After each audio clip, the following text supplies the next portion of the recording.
দ্রব্যমূল্য এবং অনেক বিষয় মানে আমাদের এমন একটা অবস্থা যে চালনের ছিদ্রের কোনো শেষ নাই। বর্তমান সরকার ক্ষমতায় আছেন, কিভাবে ক্ষমতায় আছেন সেটা আপনারা জানেন। আপনারা যদি এই সরকারের একদম গদগদ সমর্থক হন, তবুও বলবেন বিবেক বলতে একটা বিষয় যদি থাকে তাহলে বলা যাবে যে এভাবে কি হয়, এভাবে কি চলে, এভাবে কেন হচ্ছে। আমাদের মোমেন মেহেদী মানে সবসময় আমাদের নেত্রীকে মানে প্রধানমন্ত্রীকে সম্মান দিয়ে কথা বলেন, জাতির জনকের কন্যা। তিনি কন্যাই আছেন, নেত্রী কি হইতে পারছেন? জাতির জনক হয়ে গেছেন।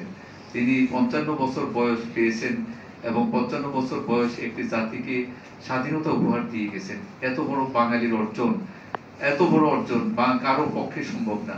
একে ফজলুল হক, সোহরাওয়ার্দী, মৌলানা ভাসানী ওনারা ক্ষেত্র তৈরি করেছেন এবং স্ট্রাইকার হিসেবে গোল দিয়েছেন বঙ্গবন্ধু। আমরা অবশ্যই তাকে শ্রদ্ধা জানাই, তার প্রতি সকল সম্মান। কিন্তু একটা নতুন দেশে হয়তো তার পক্ষে সব দিক থেকে সাফল্য অর্জন করা সম্ভব হয় নাই, কিন্তু সেই সাফল্যটা অর্জন করিয়ে দেখাতে পারতেন আমাদের প্রধানমন্ত্রী বঙ্গবন্ধু কন্যা শেখ হাসিনা, কিন্তু সেটা পারলেন না। কেন পারলেন না? মানে ওনার জন্য সেই অবস্থানটা ছিল। এমার্জিং টাইগার হিসাবে পরিচিত বাংলাদেশের অর্থনীতি, যেটাকে সাইফুর রহমান একটা শক্ত অবস্থানে রেখে গেছেন। তার দুর্নাম আছে, তিনি দেশের জন্য অনেক বড় কাজ করে গেছেন, বাট যে দলের ব্যানারে তিনি বারবার বাজেট দিয়েছেন, দেশের অর্থনীতিকে সমৃদ্ধ করার সুযোগ পেয়েছেন, দলের জন্য তার অবদান 0-0, কিন্তু দেশের জন্য তার অবদান সীমাহীন।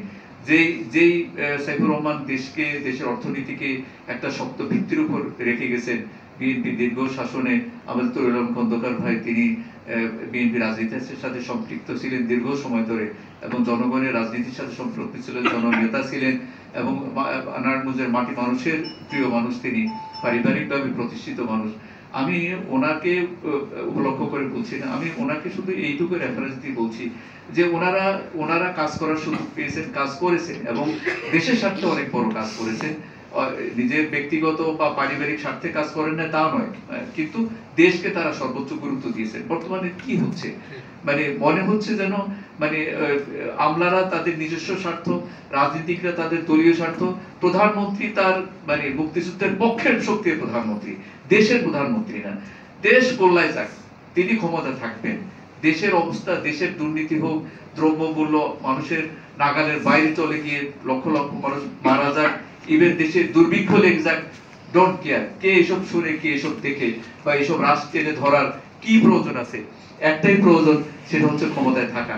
এই যে ক্ষমতায় থাকার বাসনা, তিনি ক্ষমতা থেকেই দেশকে একটা শক্ত জায়গায় নিয়ে যেতে পারতেন, দেশের অর্থনীতিকে নিয়ে যেতে পারতেন এবং একটা শক্তি তার রয়েছে, সেটা হচ্ছে তিনি কথা কম শুনেন, ইভেন বলেন বেশি। কার কথা কম শুনলে একটা সুবিধা হলো যে সকলের কথা আমলে নেওয়ার দরকার হয় না। গণতন্ত্রের ভাষায় হচ্ছে যে সকলের কথা শুনতে হবে এবং বেশিরভাগ কথার উত্তর দিতে হবে এবং যৌক্তিক উত্তর দিতে হবে। আপনারা দেখছেন ব্রিটেনের ব্রিটেনে যিনি প্রাইম মিনিস্টার হন, তিনি যে চেয়ারে বসেন, পাশে যিনি বসেন তার চেয়ার সমান।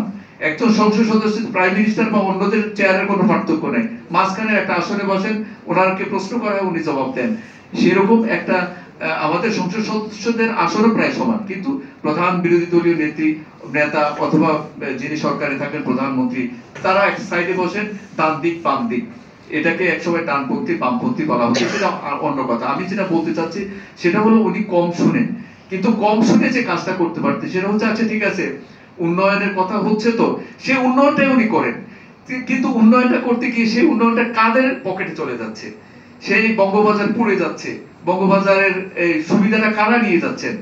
এবং দেশের যে সাধারণ মানুষের, উনি যদি প্রধানমন্ত্রী হন তাহলে মার্কেটের যারা ক্রেতা বিক্রেতা ইভেন দোকানদার, তারাও তো দেশের মানুষ, তারা কেন ক্ষতিগ্রস্ত হচ্ছে?